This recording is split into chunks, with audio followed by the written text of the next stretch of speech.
Welcome back to No Permission Necessary. Today we have Liz Modugno, an EMDR clinician, consultant, and EMDR Institute approved facilitator. Besides being a colleague and dear friend of mine, she is also the heart behind Aspire Counseling of Connecticut and the Center for Healing Trauma.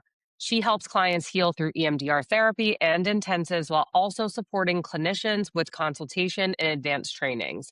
I have had the honor to be trained by her and go to her for all sorts of supervision questions. She is deeply committed to creating spaces where both clients and therapists feel supported, empowered, and inspired. And I hope you enjoy this episode today.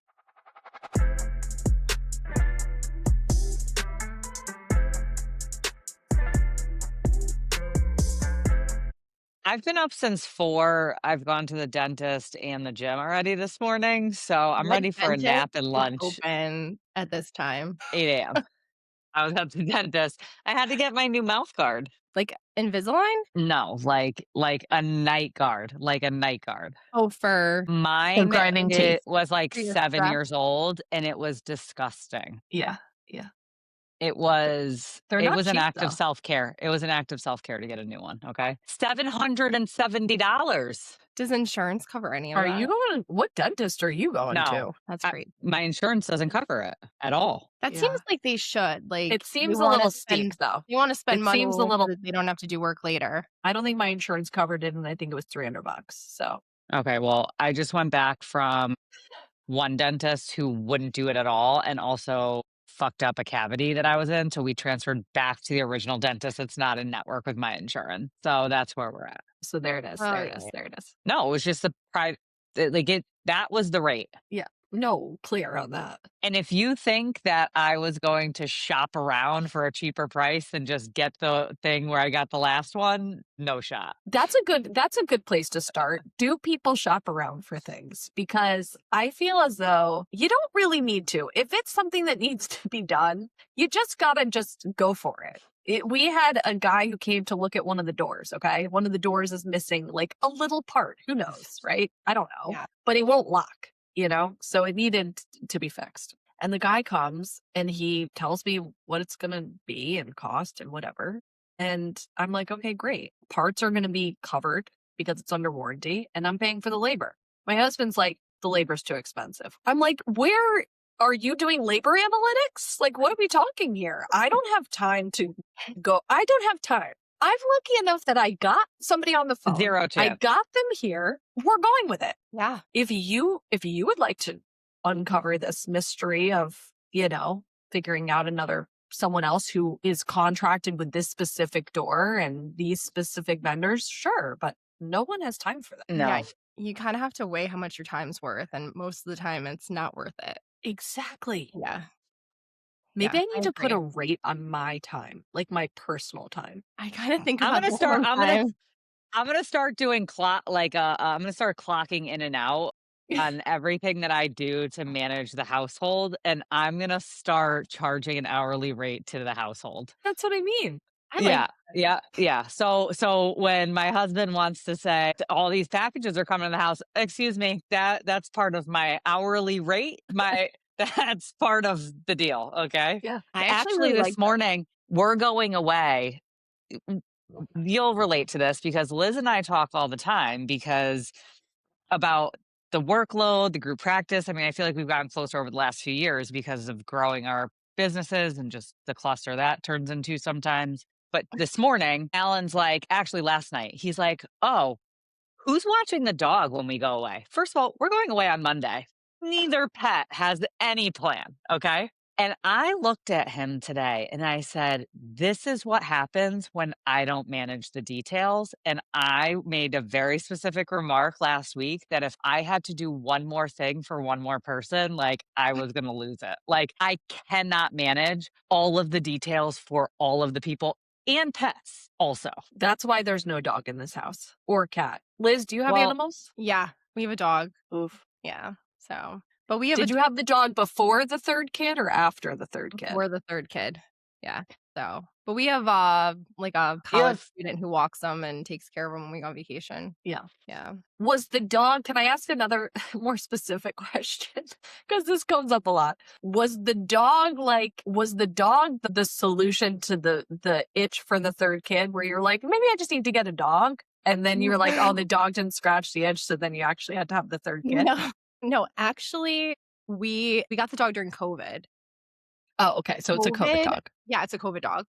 Okay. But COVID was definitely a time when I'm like, I don't want any more kids because COVID destroyed me. You have 2 kids at home. Jill and I were growing a practice, and I remember doing sessions, and my mom was helping watch the kids while she's working from home, and I can just hear chaos happening. And I was like, this is so hard. And it wasn't until a couple years later when I'm like, okay, COVID's done. And we were young when we had our first 2 kids. We were in our mid-20s. And I said, we don't have a girl. Want to try for a girl? And I read some old wives' tales about cranberry juice and like all these old weird things. And like the Chinese birth chart. Yeah, the birth calendar. Yeah, the birth calendar. And we got a girl. So I was like, okay, the birth calendar is real. Yeah. The birth calendar worked for me too.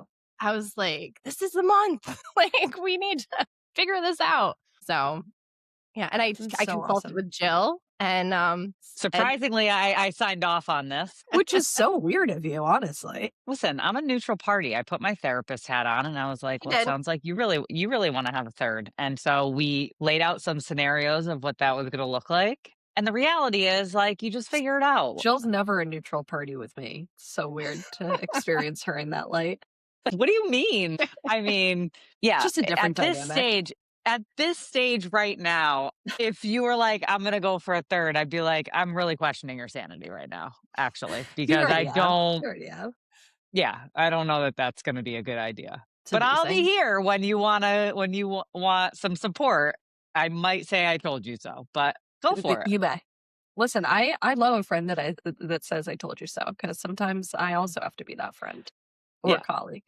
So what are we getting into today? This is so exciting. Liz and I, for some of the listeners, Liz and I worked together many years ago, and she was such a influential person in my life because I was starting in a space with more, I would say I had more peer knowledge and like personal experience than I did professional experience when I segued into my role when we worked at Westport House and Clearpoint together. And I saw you, who was helping build out curriculum and helping understand like the clinical core issues that our clients suffered from, and really kind of that extension of how do we help clients who need to change their lifestyle naturally because they're addicted to substances and alcohol and have mental health challenges, but simultaneously partner that with really clinical core values that can catapult the client and the family into a level of healing that they wouldn't get in just the housing component. And it was such a new experience for me because I had never worked in that type of program. I'd always worked in the housing side.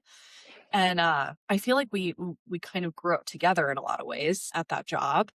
And one of your clinicians supervised me while I was going through my addiction counseling certification, Margot. And yeah, it's just been so nice to watch it come full circle and see all of the wonderful things you're doing. So I'm excited to hear more and kind of what, maybe even just to get started, like that transformation, that feels like a very long time ago for me. I'm sure it feels like a very long time ago for you. So what? And I also want to say, maybe was that your last agency job, Liz? No, yeah. I was at Nebraska after that. Oh, yes. Okay. Yeah. When did you leave though agency work? Right before COVID. So like very early 2020. So we did the same thing. Yeah, we were right. We just ripped the Band-Aid off. Yeah. Yeah, we were neck and neck, you and I. I just want to piggyback on what Molly said, because I remember we really did grow up together. And I think that you had more of a, like you said, you were more involved in the peer support section, and your approach, I really looked up to. I was like, wow, Molly's real, and she gets in there, and the way that she relates to the clients. I was really trying to find myself too. And I remember you did this, you were doing an intervention. I'm clinical and you're there. We're both working with this young man, and it was in Al's office. I don't know if you remember this. I don't, but I'm so excited to hear this story. I don't remember who it was, but I remember I was I had this imposter syndrome. I'm like, I'm in here, I'm a clinician here, and I got to get this guy some support. And you just jumped right in so smooth and you talked him through it and really helped him see a healthier way to. I don't know if we were getting him inpatient or what was happening, but you just swooped right in. And I'm like, I want to be like Molly. Like, she's Oh my doing God, great that's so here. nice. That's so nice. I feel like having the support of just people in general, like when you know that people are in the right seat, right? And I think this comes up a lot on the podcast is like when you have somebody who's in the right seat and you have that support and that right infrastructure, it really does give not only me the confidence to be able to speak up in those settings because a lot of times I also struggled with imposter syndrome. People may not have noticed that with me as much because I feel like my grit sometimes can overcompensate to like kind of push that to the side a bit. And that kind of scrappiness that that recovery scrappiness that, you kind of achieve once you've landed in recovery yourself. But I really wanted to come from a clinical lens. Like there was so many parts of me that relied on the personal experience. And as I started to evolve in my career, I was like, this isn't going to serve me forever. Right. And this is what I share a lot with clients and not so much clients, but people that have worked for me that come in really passionate about the recovery space. Right. We see this all the time. They're extremely passionate. They want to help more people. They want to really give it away to keep it, that tried and true saying. And what they realize, or at least what I realized very quickly, was that I needed more tools in my toolkit. I needed more of an arsenal to be able to step into a conversation or feel confident talking with a clinical director or feel confident talking with the residential treatment program about their clinical work and how we could partner and work together. So, you know, just as much as maybe I was able there to inspire you and, hitting it head on, because I feel like that is just part of my nature. I also feel like the dance that clinicians do is also really valuable in a lot of ways. Like sometimes a bull in a china shop does not work with a client. Totally. Totally. Sometimes it scares them. Yeah. Well, that's where there's a mix. And I've always mentored throughout my career people in recovery who go on to become clinicians. And I know, Liz, you've seen these people throughout their career, your career. And the people who cannot expand that toolkit beyond their personal story of recovery really struggle with interventions because that only lands with certain clients. Yes. I mean, and if you pull that tool out too early or they don't care, you've It lost them. was a Like you yeah. have nothing left to do. I mean, and it took a while growing up, I think, in my own path to be like, I mean, I very rarely self-disclose anymore with a client. It's rare in a clinical setting because honestly, they don't give a shit. It's not relatable anymore.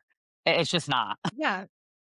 I think like clients know when you know your stuff. I'm not in recovery, so I felt like I had something more to prove during a lot of my earlier years. Mhm. And everyone comes into this field for different reasons, but sometimes in the beginning I knew a lot of the clinical aspects of it, but then relating to someone, I think I always did relate to people. Just like Jill, I don't disclose anymore. People, I know my stuff because I've been working in this field for so long and I understand it in a different way than I did 10 years ago when we started. But I think it's the same thing. I was just coming from a different side, and I think watching you and even and being friends with Jill and speaking with her, I am always learning. I'm always open to learning, which I think is Mhm. important. I bet you some clients think you're in recovery though, because They you do. probably talk the talk. Yeah. They do. Well, No, you probably talk the talk about 12 yeah, step and what that looks like and why it's important. I mean, I told you you've a been doing this long couple enough. a couple weeks ago, Jumana Murphy was like, "You're in recovery, right?" And I was like, "No." And she's like, "Oh, you're still cool, you know your stuff." And I was like, "Oh," I was like, "I guess, That's a compliment, I right? know, I From know." a sober clinician. I do feel like that was a lot of what attracted clients to feeling open with Liz too. I got to watch that with you firsthand, and a lot of the clients there was a more of a desire to say, "Oh, this woman feels like she gets me and she can understand what I'm going through." And um And then it didn't you know, matter and that didn't matter. yeah. Right, exactly. And then Yeah. it doesn't matter. Once you're able to sit there and grow the rapport and start to transition someone from pre contemplation to action, I mean, kind of the rest is history. They're not kind of getting hung up on whether you're in recovery or not. And a lot of times when clients are getting hung up whether you're in recovery or not, it's because they're kind of ambivalent about wanting to change, to be quite honest. Like Yeah. if that's their main focal point in a session, or if that's their main focal point with you in a group, usually that's their own protector and their own barrier that we see come up. And so it's how to get creative around that question, because that will stop clinicians right in their tracks. They will get so anxious and so unhinged. Yeah. So like when clients are direct, and I guess that's a question that I do have for you, Liz, like as you've evolved and, kind of taking it back, a decade ago now, which to me feels like so crazy. But a decade ago now, some of the things that intimidated you about working with substance use disorders, how has that evolved and changed? And what were some of the stuck points that you had, like working in the recovery space? Like, were there things that really scared you or things that really felt uncomfortable for you as a clinician that you really had to walk through? Yeah, I think that again, going back to it, 10 years ago, we were young. Mm. I was in my 20s when when I had my master's and I became licensed. By the time right before my 30th birthday, I became clinical director of ClearPoint, and there was so much imposter syndrome, and it helped me to step up to the plate and push myself. And the things that I was nervous and scared about, I was trying really hard not to let it show on the outside. I remember being in like meetings though, especially after ClearPoint. When I went to Progressive, I was the clinical director there too, and I had to show up. And a lot of times I was the youngest person there and I was the only female there. Only female. Yeah. And I was faking it till I made it. And I don't think anyone really knew that I was insecure about it. But I think those things, I think I do push myself hard to excel, and when I push myself, I try my best to show up. So I'm doing extra trainings and reading and preparing myself and pulling in people around me that are supportive, like Jill and other people that I can call and say, hey, this is what's going on. What do you think? Am I on the right track with my thoughts? I think to go back to your question too, at the end of the day, even though I wasn't in recovery, I really was able to empathize. And I think that just hearing people's stories and struggles and being there with them and holding a safe space, that also helped me to feel more comfortable in the work that I was doing. Yeah. I mean, it's one of those things where we get on the phone. Liz is one of the first people I call because we have similar size practices. We have similar staffing issues. I mean, it's all, we have the agency experience, but it's very different when you have an HR person versus you are the HR person. Yeah. And I would say that's probably the majority of the things we end up talking about. It's like the operational side, the HR side, like Yeah. people don't really consider that when they go to open a private practice. But speaking of like faking it till you make it, it's like some of the times, we've met or talked on the phone, it's like I don't even know what I'm doing here. Do you know what I'm supposed to do? And we're like, no. And like, cause I think everybody I thinks don't, that when you're the person in charge, it's just kind of like when you become an adult, you think, oh, I'm going to know what to do. We don't. None of us know what we're doing half of the time. There is a certain So true. element of like, we're just throwing it against the wall and seeing if it sticks. I do think though there is a willingness to figure out how to do it where some people in our position are not as thorough as they can be. So I Right. think Totally. we're running really thorough ethical practices that we have built from the ground up, and we're following the laws and the regulations, and do everything that we can so that we're doing our best, and we're winging it some days, but we're doing it in a ethical and appropriate way. Yeah. It's not in this like, rogue way, which Totally. we've seen how that looks on the other side, but I think it's still like, I don't know, this sounds right. There's no like because there's so many different ways to approach even like the supervision issues or the staffing issues. And it's like, just like every client's different, we're doing person centered care, the staff's different too, and how we're approaching them. both of us, Liz is an EMDR consultant and facilitator. Mhm. She is actually my EMDR consultant as I'm Although doing some of that work. I do call you sometimes and I'm like, "Hey, what do you think about this?" Well, I Well, feel Liz, like you've been that's doing EMDR a decade ago. I mean, when you were doing EMDR with the light bar, I remember when you got your first light bar and you were doing it in the Clearpoint offices. Yeah, that's right. I got trained in 2010, so it's been oh, even wow. before then. Yeah. So 16 years now that I've been Yeah. doing it. Yeah. So, So how did you get into EMDR? What was your draw to that? so I was working in New Haven in a homeless shelter, and I was I really mean, trying just respect. I mean, that's it. I I mean, mean, who hasn't? I feel like a lot of people haven't these days when they're coming into this field. For totally. That's real. where Post COVID. this is where, we started as Yes. social Yes. workers. Or we were in the shelter. The two. Or both. Someone has Or to be both. serious. So I was working in the shelter, and I was trying to figure out um what how I was going to help the people that I was working with. There was a lot of case management, and I was trying to figure out like what is therapy and having these existential thoughts about it. What direction am I going to take? And I remember I was at work one day and my cousin called me, and she had just had a baby, and she said there's this therapy called EMDR. I was getting my master's at the time. I was working and I was interning at the same agency, and she says, before you graduate, you have to get trained in this. This is amazing. She had the experience that after she had her first son, she was having this overwhelming amount of anxiety and stress and like fear. Like, what if I hurt my baby by accident? And, what if I go to the crib and he's not awake? Or if he rolls and he falls and I seriously hurt him? And she was having a lot of this stress, and she went to an EMDR therapist, and she's doing the EMDR and everything's going really smooth, but nothing too critical is coming up. Between two sessions, she has this dream that reminds her of a memory that she had repressed from when she was a kid.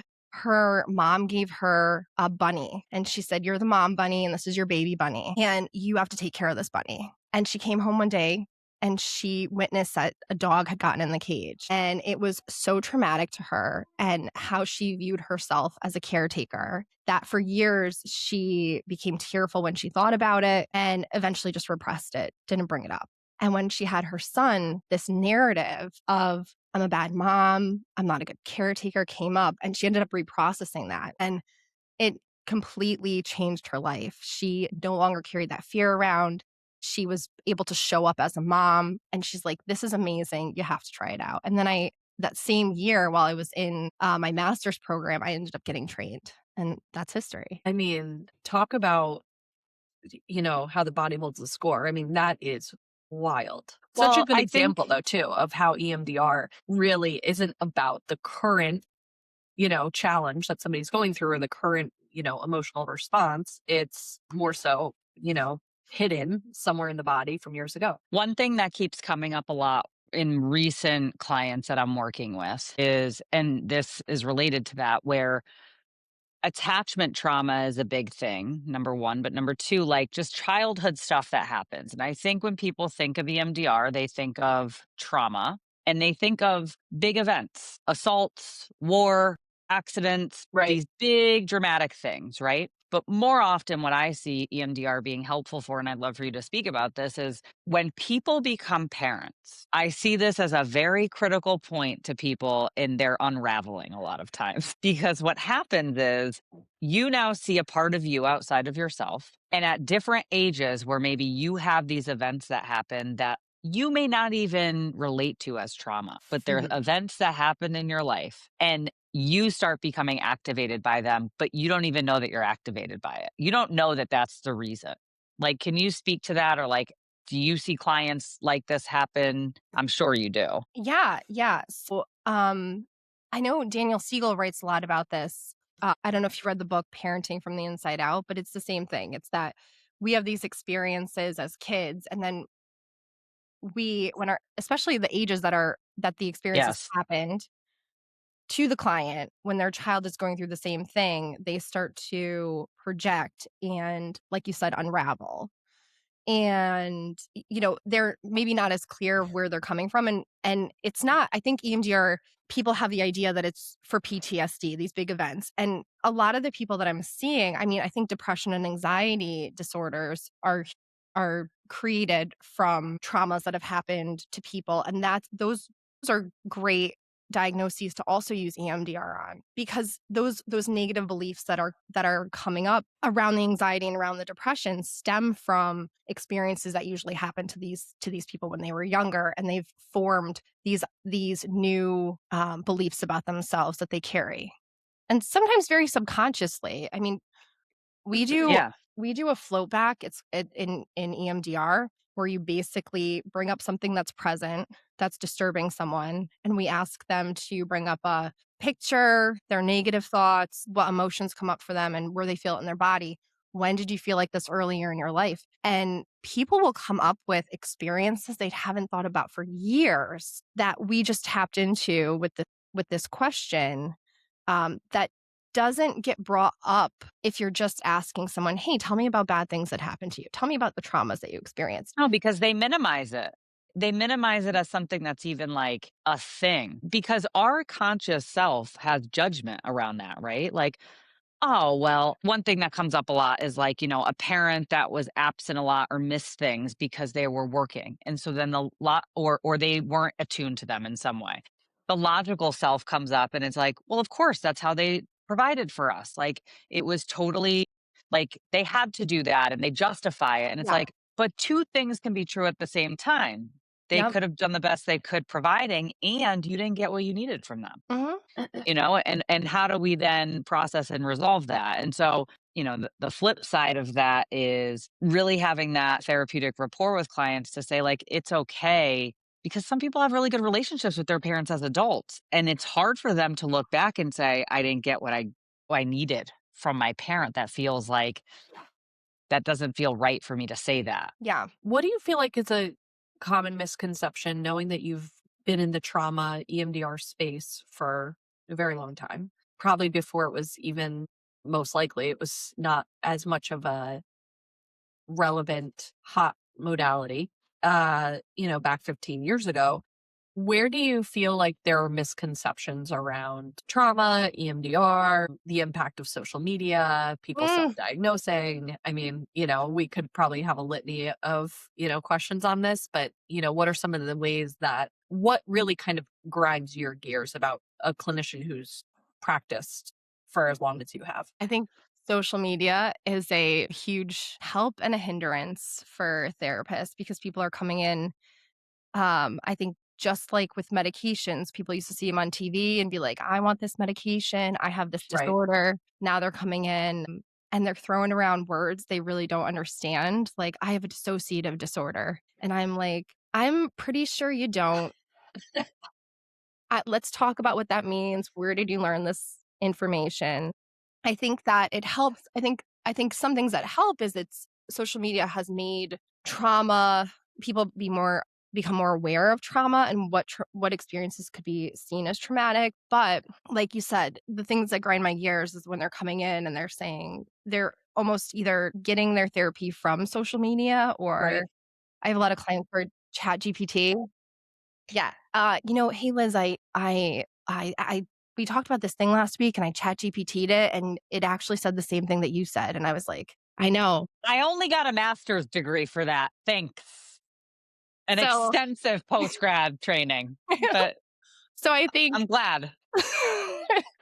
I know. I'm like, I'm really happy that you fact checked me with Chat GPT. That makes me feel some kind of way about our work together. So I think ChatGPT, TikTok, and Instagram, like reels of trauma. And then I also think that there's a lot of self-directed EMDR. Like, people can actually do EMDR with themselves by themselves. And I think giving people too much information and too much access can become super problematic, because it takes out the human aspect, and it puts therapy into people's hands. I can tell you what grinds my gears on the opposite end We is, didn't think you'd hold back. Go ahead. yeah, what grinds my gears on well, Liz is going to agree with me, are therapists that get EMDR trained Mm, and then they throw it out there that they are EMDR trained because they did the basic training.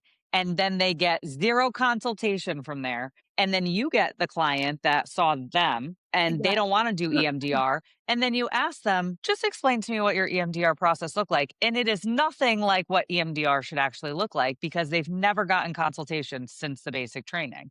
So, for anyone listening to this, if you are going to get EMDR, you need to make sure that not just that they're EMDR trained, but I would ask, are you getting regular consultation? Because I don't think that the person necessarily needs to be certified. However, you want to make sure that they're being led in the right direction because it's so much information. And if you're a clinician listening to this, you can't get by with just the basic training.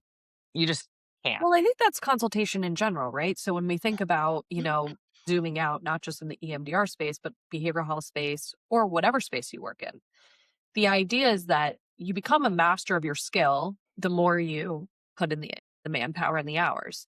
But in order for us to zoom out and get creative and start to take new avenues, obviously in the behavioral health space, there's continuing ed credits. Obviously, that also happens in the psychiatric field as well as the medical field. That a certain amount of hours that you need to kind of meet in order to meet your quota for your license renewal. You know, there's a lot of ways where you can kind of cheat that too. That there's online courses, there's kind of click to pay. And really what that only hinders is the ability to see other ways and aspects of how you can continue to grow your career and also be able to educate yourself on different avenues of how to help clients. So, when we think about it, I think it's more so where are you getting your consultation? Where are you getting your mentorship? Where are you getting your business advice, your administrative advice? I mean, there's so many aspects to running a healthy business. It's not just, the clinical lens. And I think therapists also get stuck there in a lot of ways. I was just having a conversation earlier in the week where I'm working with a facility who has a very talented clinical department. And the clinical department is really, well renowned. But the challenge is that the administrative space and the siloed departments that happen in all types of centers at the outpatient, intensive outpatient, and residential level,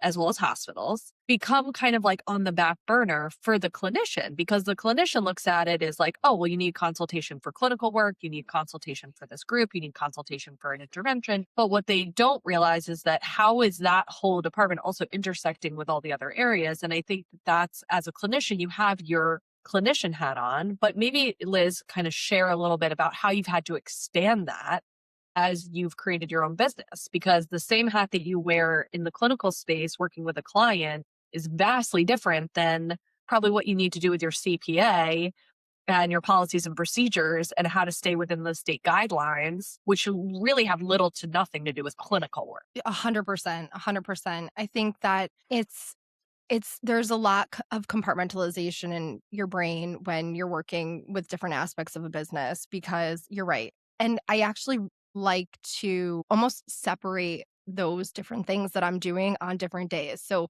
when I'm doing clinical work, I'm sure Jill can relate to this. When you're doing clinical work and you're in a clinical mind, and then you have some administrative email that comes in that's urgent, your brain, it's two different parts of your brain that you're using. But for me, it's very hard to do both on the same day. So like maybe I'll chunk my clients together and then I'll do admin at a different time. But you really want to be present for your clients when you're doing the clinical work. And then when you're doing the admin work, it's a different hat, right? So just like Jill was talking about before, managing staff is not providing therapy to clients. So what you're saying to them and how you're guiding them and also upholding rules and policy isn't delivered in the same way. And shifting into those different roles takes a lot of practice, and it takes time to learn how to shift between those roles that you have in your job. And as a business owner, there's the marketing component and keeping good relations, and then you are also writing. Actually, funny thing is I had sessions yesterday afternoon and then I ran to my CPA and then I had to come home, and after my kids went to sleep, I was doing some more work. So managing a business, I think a lot of people right now are like, I want to get into private practice. I want to open a group practice. It is very complex and it takes a lot of time and energy, and it's not as glorified as it might appear from the outside. Yeah, I mean, I No, think I that that's a lot yeah. of the preconceived notions too, that people think like, "Oh, I'm gonna do this," and it's, you know, gonna be community, which I think a lot of people yearn for, right? Especially, going from, but community in a little bit more of an in like a little bit more of an unstructured way. A lot of people come out of agency, they feel like, oh, they were told kind of how to do clinical work, or they had expectations of how things needed to go. And so there's a little bit more freedom going into some level of group practice. And you still can work with community, right? With other clinicians. And I think that kind of scratches a certain itch for sure. But I do think that, as you start to uncover some of the administrative tasks that come with running a business, I mean, what were some of the things that you thought you knew about business? And then once you got into business, you were like, whoa, didn't realize that that was going to be so impactful or so hard. Like, were there any sort of initial thoughts that, were quickly negated? Yeah, I think a lot of the accounting tasks, I think managing everything that comes along with payroll, so all the benefits, the 401k. So the way that my group operates is we have all W-2s. So we don't have any contractors, which was an advisement of my CPA to get into a payroll system to create the 401k. Everyone was really eager to be like, "Yeah, sign up for this. This is a great service." And I'm like, "Yeah, this is great. I'm going to get support and they're going to help me manage it." And as soon as you No. purchase it, then you have to run it. And I got a financial advisor to run it, but I was like, "Oh, this is great. have no idea what I'm doing, and you just gave me all this responsibility." So it was a lot of learning and a lot of calls to Jill about like, what are we gonna do now? But Yeah. you do figure it out. You step up to the plate and You ask people a lot of questions that have done it before because you're yeah. like, "Oh, I didn't realize that now I would have to be the one doing this." Yeah. Or even HR, like you said, Jill and I share the same HR person. And that is another thing, there's so much you don't know about HR until you have staff that don't work Have a like you and I problem? work. They're problematic. And, I had a staff who showed up, I think they worked for 3 weeks and then they took a leave. And it was like maybe it was like the fourth staff that I had hired. And I was like, okay. And I don't think I had Maria at the time, our HR person. And I was trying to figure out, what do I do? Do I have to give her a leave? And she like ended up not responding when the leave was supposed to be over. Anyway, she like never came back, which was great, but I did not realize I was going to experience that. I I have did the not best realize. HR stories, the best. And I'll give you one example because I don't think I've ever shared it on the podcast. So obviously, when I was running the inpatient center, I did have a full-time HR specialist because you can't run an agency without it at that scale. And I actually had two people, one in office and then one who was her direct report. And one day this employee had been problematic for a few different reasons. But what happened was the employee came in for their day of work, right? And came in, walked back, said hello to me, said hello to the other people in the office, made a cup of coffee, took the cup of coffee, left, never came back, and never said bye. No resignation letter, nothing. And we sat there and we were like, is this actually reality? Like, what is You couldn't have happening? had the best coffee. I mean, there had to have been other places that had better coffee than a detox. It was a Keurig, Yeah. to be clear. There's Okay. plastic in that, to be clear. But yeah, you just don't know. Listen, humans are, Unpredictable. Yeah. that's the word.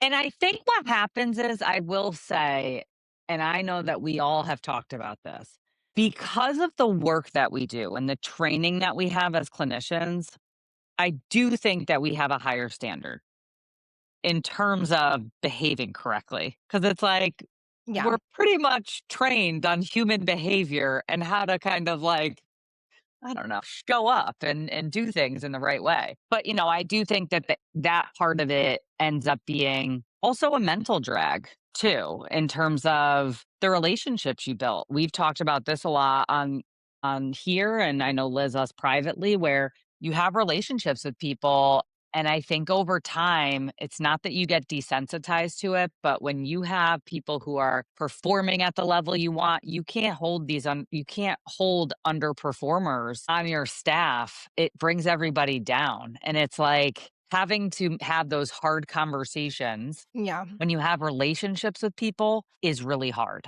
We've both been through that this year.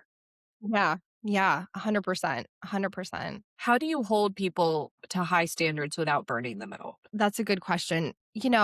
I think that something that I changed when I got into when I opened my group practice was I emphasized self-care for the clinicians. I think that a lot of agencies don't emphasize that.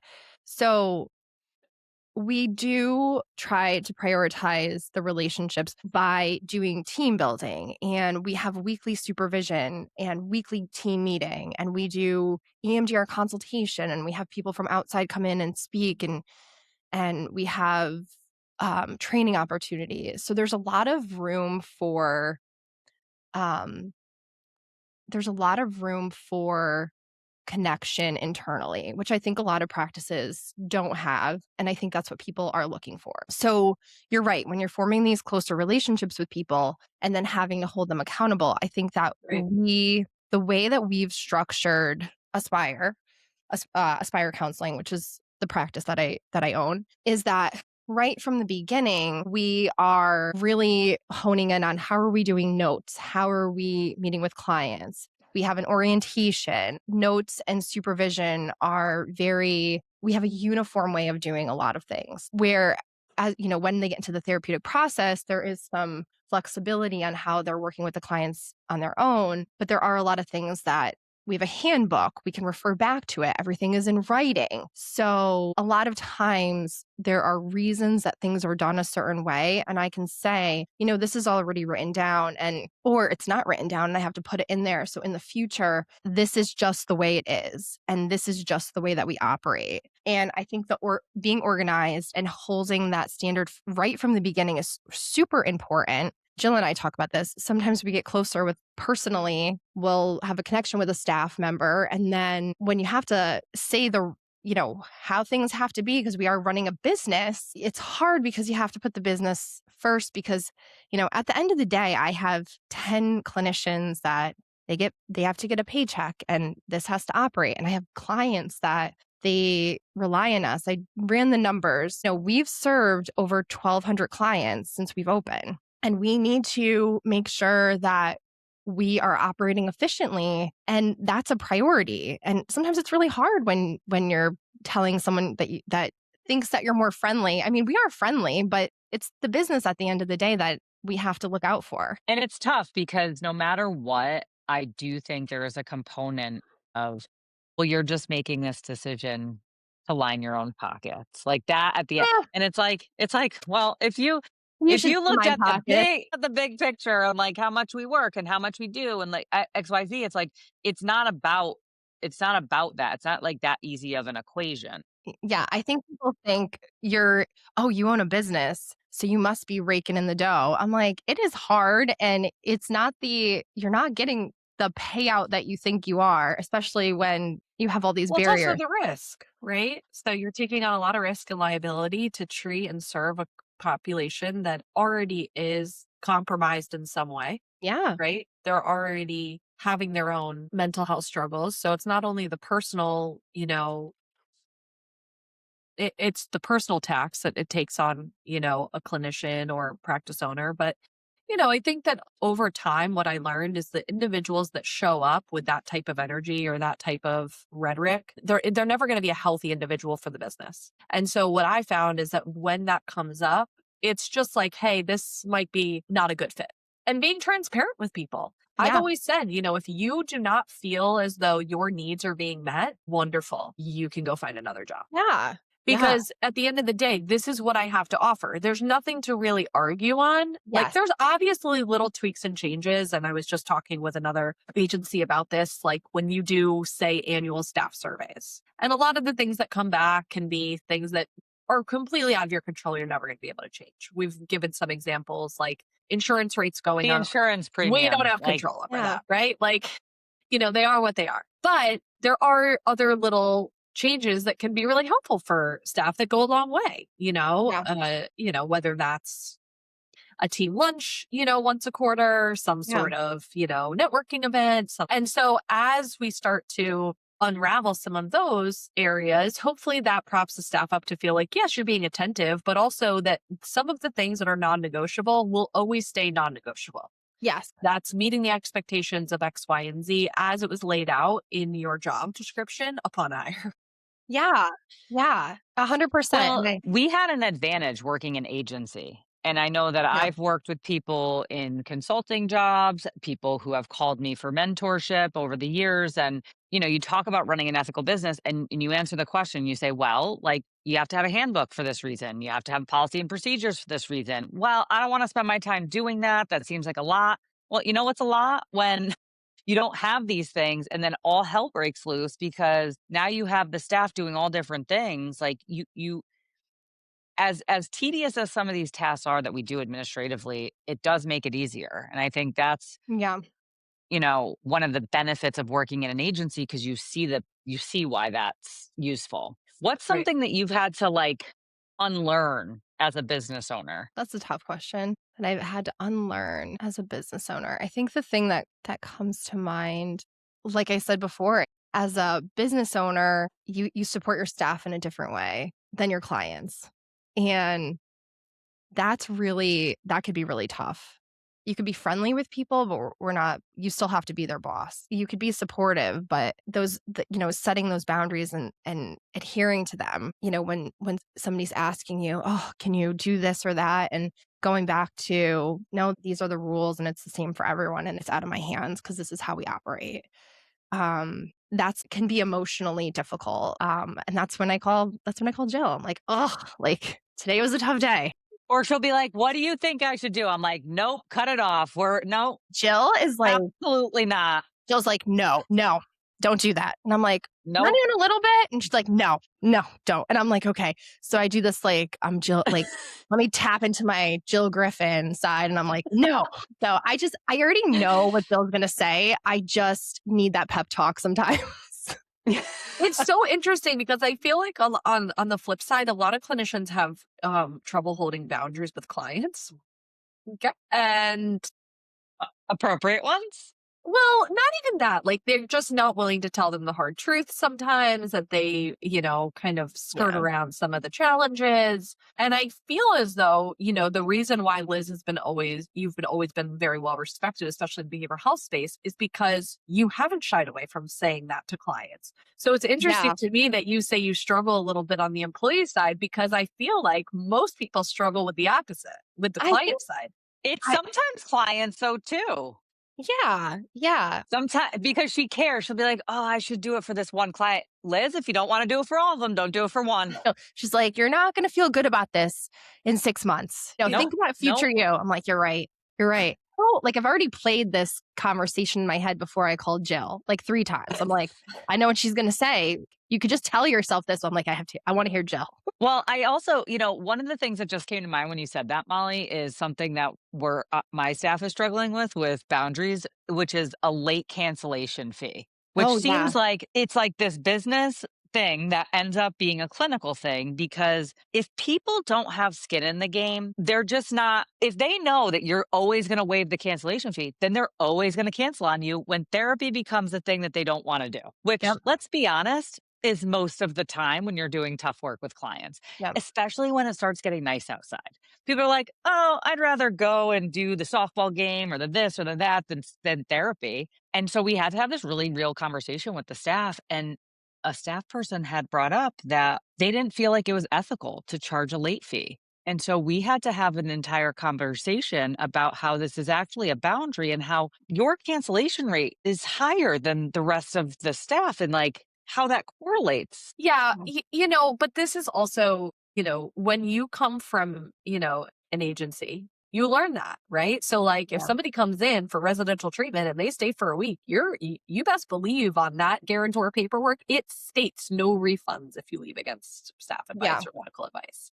I mean, And again, that's a blanket statement, and a lot of people would maybe argue that. But the reality is that there has to be some buy-in. Obviously, you can't bill insurance for claims that did not take place or anything like that. But when you're in a setting where you have had to hold those boundaries and those leverage pieces have worked, especially with a population who has sometimes a mental health condition or a substance use disorder that tells them they don't have one. Right. Yeah. I just did a training this week with a group of staff and case managers. And I said, guys, you have to remember that addiction is the only disease that we know of that you can have it, but it tells you that you don't. Mm-hmm. Okay. That doesn't happen with cancer. That doesn't happen with diabetes. That doesn't happen with, It also happens with psychosis too. well, okay. So mental health. Exactly. So Yeah, I mean, so again, really, really working through some of those, how the clinical and the business meet is really by way of education. And sometimes that feels monotonous for somebody like who sits on our seat because we've already lived this and we're like, no, this is the way. But sometimes you have to be like, come on over here. This is the way. I'm going to show you how. And sometimes that can feel draining, but that's also the part of the business side and the business hat. I also feel like what you're saying, people who've been in the agency world view work a little bit different. I also find that the staff, like my older staff, are like, don't question. They just work and they know the rules and they do what they need to do. It makes sense to them. It makes sense to them, And I think that sometimes, there's questions that I get from newer staff or people who are just newer in the field. Because like I said before, a lot of people are coming right into private practice. They're not doing the homeless shelter and the case management and all of those other things that we were doing for such a long time that it makes it like, you're right. I'm thinking about like what Jill said, missed appointment fees. We do missed appointment fees across the board. If they call and they say, hey, this was a one-time thing, this isn't a client that's done it frequently, we will waive a fee once, but I still charge them the first time because they need to know that this is what happens in the future. The other thing is, thinking about staff, it's like the time cards and like how they're utilizing their time. What is a time analysis? Everyone should be on one. Okay. Yeah. I had an old clinical director who taught me that, especially with staff who would come into my office and they would say, I don't have enough time. Okay, great. I want you to mark down every 30 minutes what you're doing in your 8.5-hour day for 1 week. Well, that's good. It's a good hack. And you come back to me with that. We'll review it next week in supervision and we'll talk about what areas you are struggling with. And I can tell you more times than not, they came back and they were like, I actually have more time than I thought I did. It's anxiety, it's nerves, it's, I feel all this pressure and then the pressure is paralyzing me to actually do the work. Right. So I've actually never had somebody who come back and said, or inefficiency. Right. And there's a lot of ways that, listen, we live in a world of AI now. I mean, every EHR has built in, AI features to be able to not have to, you don't even have to write your own notes anymore. If you're taking an hour to do a treatment plan or a note, we need to talk because that's insane. We should not be spending this much time. So we need to talk about that. All right. I want to do some rapid fire questions. Yes. Keep you on your toes, Liz. You got to keep you on your toes. What is the most misunderstood thing about trauma? That it has to be a big event that has happened to you. It could be smaller events in your life that have accumulated that maybe other people don't see it as big events, but subjectively they have shaped and defined how you view the world. What is a hard truth that clients avoid? Ooh, hard truth that clients avoid. The severity of their symptoms and the consequences that their addiction or mental health have caused in their life. I was thinking biggest hard truth clients avoid is how marijuana is actually addictive. That was in my head because I had a whole conversation this week about it. And I was like, no, like it's actually a thing. Mine was how unhealthy their family system actually is.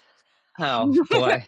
Because I think a lot of people come in really well protected around that, and not necessarily in a way that you can't be in community with your family, but that there are areas that probably could be improved. What is the biggest thing that keeps people stuck? Usually themselves.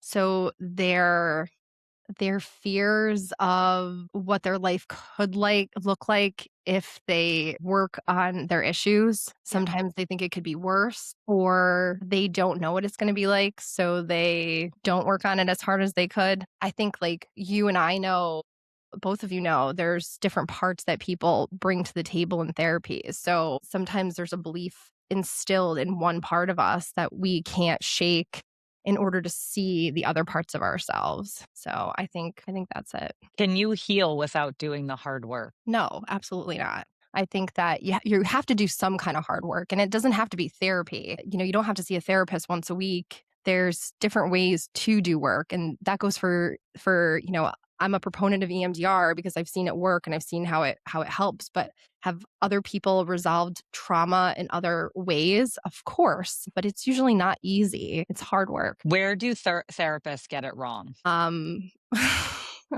Usually on their time card. That's good.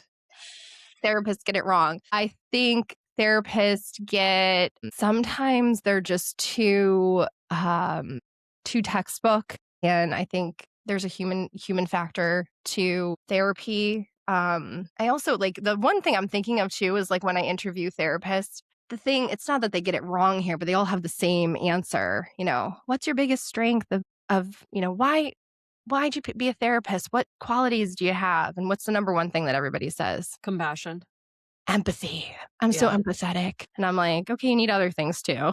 So I think. And the transference, right? Like what you think a client should be working on may not be what the client needs to work on right now. I had one person I've interviewed I've interviewed so many people, one person who didn't say empathy, and I liked them. I was like, this is different. Perfect. You're hired. What did they say? I can't remember, but it was good. It was like, I was like, oh, that's different and it's appropriate. So, what's the question for me during interviews when you're like, tell me why you got into this field? Well, I wanted to help people. Okay. Well, everybody else. Everyone, 99% of people say it. It's like, okay, but why else? Like, this isn't because you like that only brings you so far. Usually we have our own story or a story of somebody else's, and that's why we're in it.